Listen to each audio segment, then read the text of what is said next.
저는 오늘 비상계엄에 관한 입장을 밝히기 위해 이 자리에 섰습니다. 지금 야당은 비상계엄 선포가 내란죄에 해당한다며 광란의 칼춤을 추고 있습니다. 정말 그렇습니까?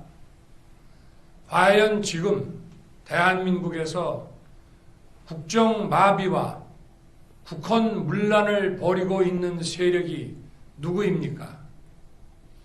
지난 2년 반 동안 거대 야당은 국민이 뽑은 대통령을 인정하지 않고 끌어내리기 위해 퇴진과 탄핵 선동을 멈추지 않았습니다. 대선 결과를 승복하지 않은 것입니다. 대선 이후부터 현재까지 무려 178회에 달하는 대통령 퇴진 탄핵 집회가 임기 초부터 열렸습니다. 대통령의 국정 운영을 마비시키기 위해 우리 정부 출범 이후부터 지금까지 수십 명의 정부 공직자 탄핵을 추진했습니다. 탄핵된 공직자들은 아무 잘못이 없어도 소추부터 판결 선고시까지 장기간 직무가 정지됩니다. 탄핵이 발의되고 소추가 이루어지기 전 많은 공직자들이 자진 사퇴하기도 하였습니다. 탄핵 남발로 국정을 마비시켜 온 것입니다. 장관, 방통위원장 등을 비롯하여 자신들의 비위를 조사한 감사원장과 검사들을 탄핵하고 판사들을 겁박하는 지경에 이르렀습니다. 자신들의 비위를 덮기 위한 방탄 탄핵이고 공직기관과 법질서를 완전히 무너뜨리는 것입니다.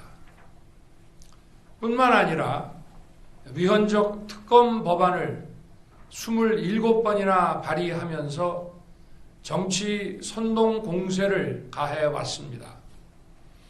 급기야는 범죄자가 스스로 자기에게 면죄부를 주는 셀프 방탄 입법까지 밀어붙이고 있습니다.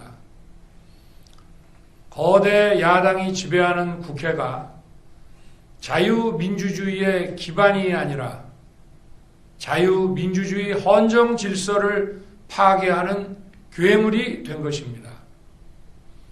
이것이 국정마비요 국가 위기 상황이 아니면 무엇이란 말입니까?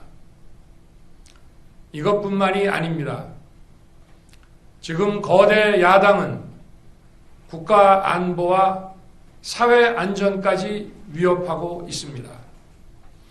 예를 들어 지난 6월 중국인 3명이 드론을 띄워 부산에 정박 중이던 미국 항공모함을 촬영하다 적발된 사건이 있었습니다.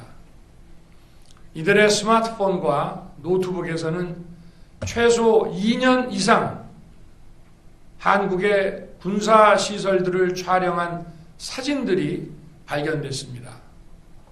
지난달 40일에는 40대 중국인이 드론으로 국정원을 촬영하다 붙잡혔습니다. 이 사람은 중국에서 입국하자마자 곧장 국정원으로 가서 이 같은 일을 벌인 것으로 확인됐습니다. 하지만 현행 법률로는 외국인의 간첩 행위를 간첩죄로 처벌할 길이 없습니다. 이러한 상황을 막기 위해 형법의 간첩죄 조항을 수정하려 하였지만 거대 야당이 완강히 가로막고 있습니다. 지난 정권 당시 국정원의 대공수사권을 박탈한 것도 모자라서 국가보안법 폐지도 시도하고 있습니다. 국가 안보를 위협하는 간첩을 잡지 말라는 것 아닙니까? 북한의 불법적인 핵무장과 미사일 위협 도발에도, GPS 교란과 오물 풍선에도, 민주노총 간첩 사건에도 거대 야당은 이에 동조할 뿐 아니라 오히려 북한 편을 들면서 이에 대응하기 위해 고군분투하는 정부를 흠집내기만 했습니다. 북한의 불법 핵 개발에 따른 유엔 대북 제재도 먼저 풀어야 한다고 주장합니다. 도대체 어느 나라 정당이고 어느 나라 국회인지 알 수가 없습니다. 검찰과 경찰의 내년도 특경비, 특활비 예산은 아예 0원으로 깎았습니다. 금융 사기 사건, 사회적 약자 대상 범죄, 마약 수사 등 민생 침해 사건 수사, 그리고 대공 수사에 쓰이는 기묘한 예산입니다. 마약, 딥페이크 범죄 대응 예산까지도 대폭 삭감했습니다. 자신들을 향한 수사 방해를 넘어 마약 수사, 조폭 수사와 같은 민생 사범 수사까지 가로막는 것입니다. 대한민국을 간첩 천국, 마약 소굴, 조폭 나라로 만들겠다는 것 아닙니까? 이런 사람들이야말로 나라를 망치려는 반국가 세력 아닙니까? 그래놓고 자신들의 특권을 유지하기 위한 국회 예산은 오히려 늘렸습니다. 경제도 위기 비상 상황입니다. 거대 야당은 대한민국의 성장 동력까지 꺼뜨리려고 하고 있습니다. 민주당이 삭감한 내년 예산 내역을 보면 잘 알 수 있습니다. 원전 생태계 지원 예산을 삭감하고 체코 원전 수출 지원 예산은 무려 90%를 깎아버렸습니다. 차세대 원전 개발 관련 예산은 거의 전액을 삭감했습니다. 기초과학연구, 양자, 반도체, 바이오 등 미래 성장 동력 예산도 대폭 삭감했습니다. 동해가스전 시추 예산, 이른바 대왕고래 사업 예산도 사실상 전액 삭감했습니다. 청년 일자리 지원 사업, 취약계층 아동 자산 형성 지원 사업, 아이들 돌봄 수당까지 손을 댔습니다. 산업 생태계 조성을 위한 혁신 성장 펀드, 강소기업 육성 예산도 삭감했습니다. 재해 대책 예비비는 무려 1조 원을 삭감하고 팬데믹 대비를 위한 백신 개발과 관련 R&D 예산도 깎았습니다. 이처럼 지금 대한민국은 거대 야당의 의회 독재와 폭거로 국정이 마비되고 사회 질서가 교란되어 행정과 사법의 정상적인 수행이 불가능한 상황입니다. 국민 여러분, 여기까지는 국민 여러분께서도 많이 아시고 계실 것입니다. 하지만 제가 비상계엄이라는 엄중한 결단을 내리기까지 그동안 직접 차마 밝히지 못했던 더 심각한 일들이 많이 있습니다. 작년 하반기 선거관리위원회를 비롯한 헌법기관들과 정부기관에 대해 북한의 해킹 공격이 있었습니다. 국가정보원이 이를 발견하고 정보 유출과 전산 시스템 안전성을 점검하고자 했습니다. 다른 모든 기관들은 자신들의 참관하에 국정원이 점검하는 것에 동의하여 시스템 점검이 진행되었습니다. 그러나 선거관리위원회는 헌법기관임을 내세우며 완강히 거부하였습니다. 그러다가 선관위의 대규모 채용 부정 사건이 터져 감사와 수사를 받게 되자 국정원의 점검을 받겠다고 한 발 물러섰습니다.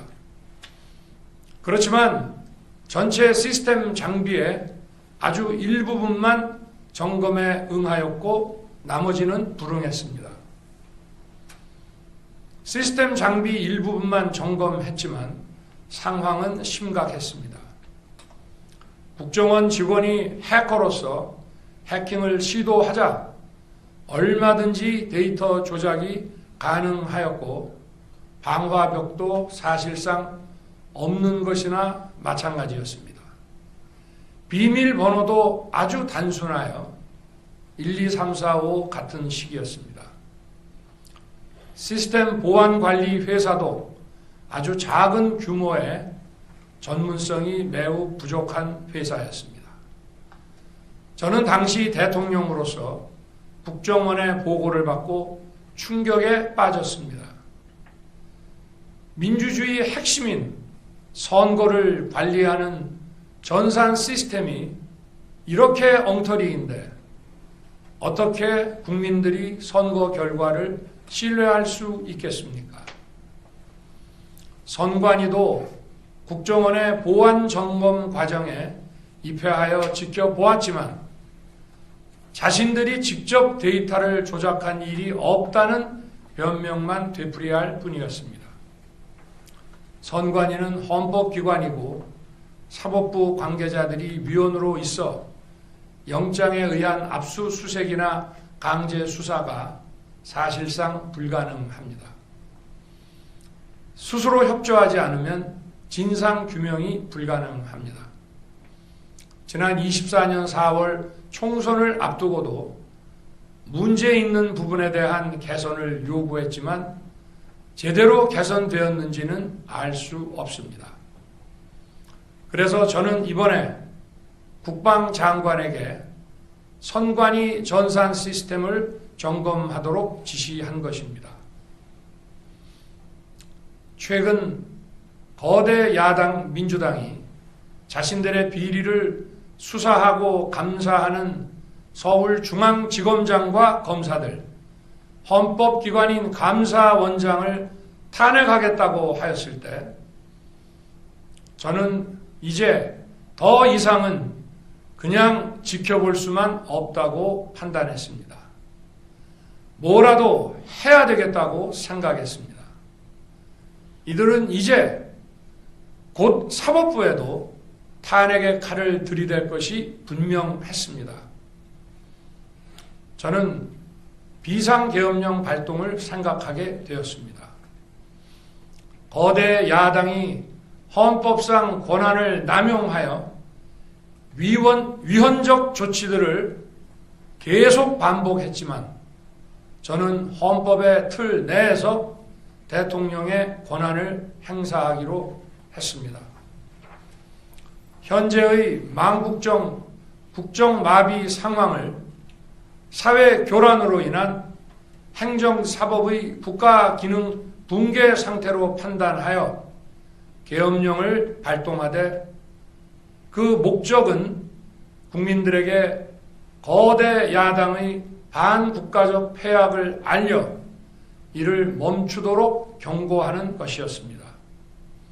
그럼으로써 자유민주주의 헌정질서의 붕괴를 막고 국가 기능을 정상화하고자 하였습니다. 사실 12월 4일 계엄 해제 이후 민주당에서 감사원장과 서울중앙지검장 등에 대한 탄핵안을 보류하겠다고 발표하여 짧은 시간의 계엄을 통한 메시지가 일정 부분 효과가 있었다고 생각했습니다. 그러나 이틀 후 보류하겠다던 탄핵 소추를 그냥 해버렸습니다. 비상계엄의 명분을 없애겠다는 뜻이었습니다. 애당초 저는 국방장관에게 과거의 계엄과는 달리 계엄의 형식을 빌려 작금의 위기 상황을 국민들께 알리고 호소하는 비상조치를 하겠다고 했습니다. 그래서 질서 유지에 필요한 소수의 병력만 투입하고 실무장은 하지 말고 국회의 계엄 해제 의결이 있으면 바로 병력을 철수시킬 것이라고 했습니다. 실제로 국회의 계엄 해제 의결이 있자 국방부 청사에 있던 국방장관을 제 사무실로 오게 하여 즉각적인 병력 철수를 지시하였습니다. 제가 대통령으로서 발령한 이번 비상조치는 대한민국의 헌정 질서와 국헌을 망가뜨리려는 것이 아니라 국민들에게 망국의 위기 상황을 알려드려 헌정 질서와 국헌을 지키고 회복하기 위한 것입니다. 소규모이지만 병력을 국회에 투입한 이유도 거대 야당의 망국적 행태를 상징적으로 알리고 계엄 선포 방송을 본 국회 관계자와 시민들이 대거 몰릴 것을 대비하여 질서 유지를 하기 위한 것이지 국회를 해산시키거나 기능을 마비시키려는 것이 아님은 자명합니다. 300명 미만의 실무장하지 않은 병력으로 그 넓은 국회 공간을 상당 기간 장악할 수 없는 것입니다. 과거와 같은 계엄을 하려면 수만 명의 병력이 필요하고 광범위한 사전 논의와 준비가 필요하지만 저는 국방장관에게 계엄령 발령 담화 방송으로 국민들께 알린 이후에 병력을 이동시키라고 지시했습니다. 그래서 10시 30분 담화 방송을 하고 병력 투입도 11시 30분에서 12시 조금 넘어서 이루어졌으며 1시 조금 넘어 국회의 계엄 해제 결의가 있자 즉각 군 철수를 지시하였습니다. 결국 병력이 투입된 시간은 한두 시간 정도에 불과합니다. 만일 국회 기능을 마비시키려 했다면 평일이 아닌 주말을 기해서 계엄을 발동했을 것입니다. 국회 건물에 대한 단전 단수 조치부터 취했을 것이고 방송 송출도 제한했을 것입니다. 그러나 그 어느 것도 하지 않았습니다. 국회에서 정상적으로 심의가 이루어졌고 방송을 통해 온 국민이 국회 상황을 지켜보았습니다. 자유민주 헌정 질서를 회복하고 수호하기 위해 국민들께 망국적 상황을 호소하는 불가피한 비상조치를 했지만 사상자가 발생하지 않도록 안전사고 방지에 만전을 기하도록 하였고 사병이 아닌 부사관 이상 정예 병력만 이동시키도록 한 것입니다. 저는 이번 비상계엄을 준비하면서 오로지 국방장관하고만 논의하였고 대통령실과 내각 일부 인사에게 선포 직전 국무회의에서 알렸습니다. 각자의 담당 업무 관점에서 우려되는 반대 의견 개진도 많았습니다. 저는 국정 전반을 보는 대통령의 입장에서 현 상황에서 이런 조치가 불가피하다고 설명했습니다. 군 관계자들은 모두 대통령의 비상계엄 발표 이후 병력 이동 지시를 따른 것이니만큼 이들에게는 전혀 잘못이 없습니다.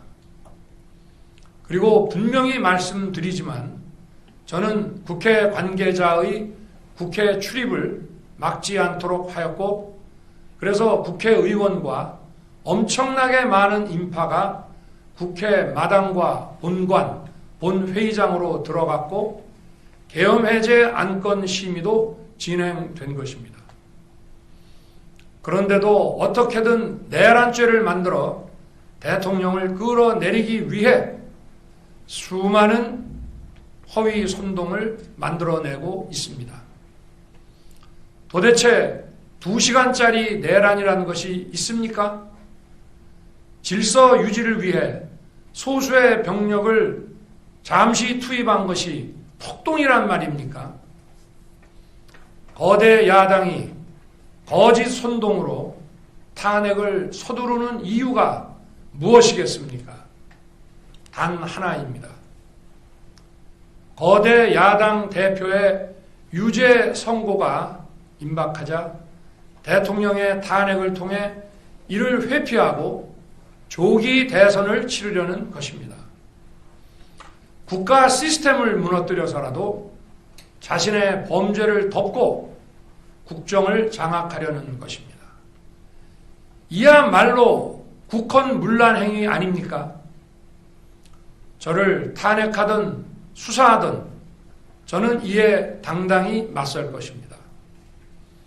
저는 이번 계엄 선포와 관련해서 법적, 정치적 책임 문제를 회피하지 않겠다고 이미 말씀드린 바 있습니다. 저는 대통령 취임 이후 지금까지 단 한순간도 개인적인 인기나 대통령 임기, 자리 보존에 연연해 온 적이 없습니다. 자리 보존 생각만 있었다면 국헌문란 세력과 구태여 맞서 싸울 일도 없었고 이번과 같이 비상계엄을 선포하는 일은 더더욱 없었을 것입니다. 5년 임기 자리 지키기에만 매달려 국가와 국민을 외면할 수 없었습니다. 저를 뽑아주신 국민의 뜻을 저버릴 수 없었습니다. 하루가 멀다 하고 다수의 힘으로 입법 폭고를 일삼고 오로지 방탄에만 혈안되어 있는 거대 야당의 의회 독재에 맞서 대한민국의 자유민주주의와 헌정 질서를 지키려 했던 것입니다. 그 길밖에 없다고 판단해서 내린 대통령의 헌법적 결단이자 통치 행위가 어떻게 내란이 될 수 있습니까? 대통령의 비상계엄 선포권 행사는 사명권 행사, 외교권 행사와 같은 사법심사의 대상이 되지 않는 통치 행위입니다. 국민 여러분, 지금 야당은 저를 중범죄자로 몰면서 당장 대통령직에서 끌어내리려 하고 있습니다. 만일 망국적 국헌문란 세력이 이 나라를 지배한다면 어떤 일이 벌어지겠습니까? 위헌적인 법률, 셀프 면죄부 법률, 경제 폭망 법률들이 국회를 무차별 통과해서 이 나라를 완전히 부술 것입니다. 원전산업, 반도체 산업을 비롯한 미래 성장 동력은 고사될 것이고 중국산 태양광 시설들이 전국의 살림을 파괴할 것입니다. 우리 안보와 경제의 기반인 한미 동맹, 한미일 공조는 또다시 무너질 것입니다. 북한은 핵과 미사일을 고도화하여 우리의 삶을 더 심각하게 위협할 것입니다.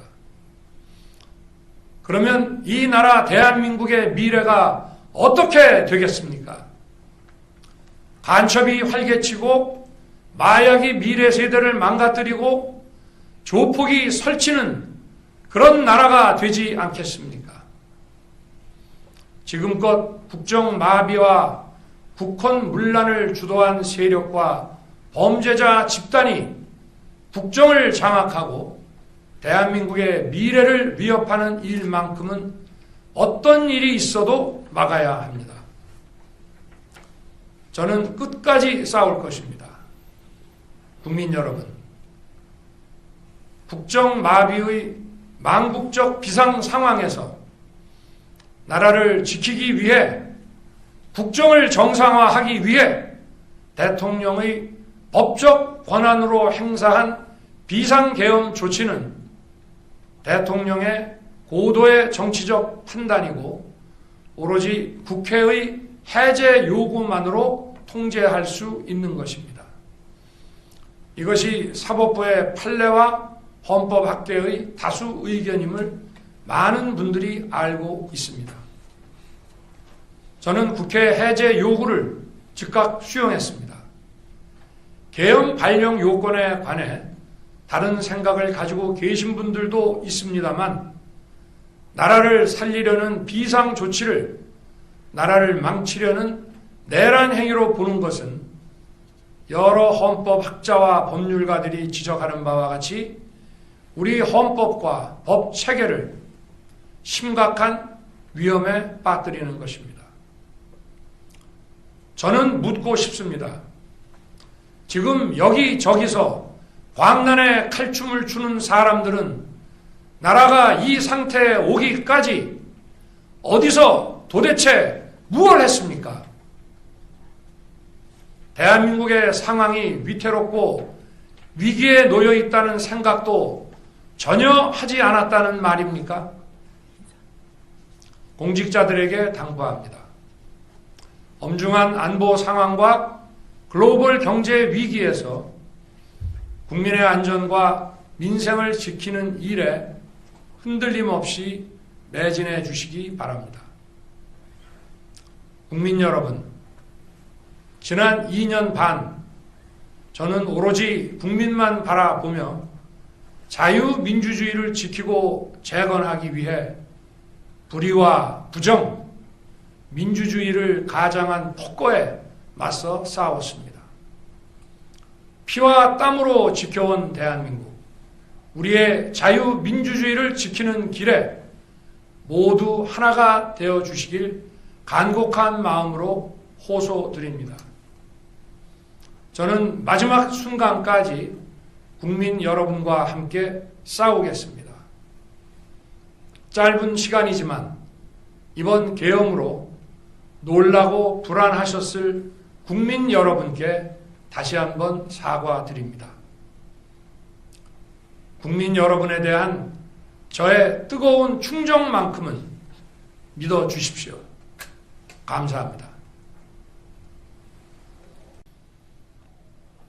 존경하는 국민 여러분,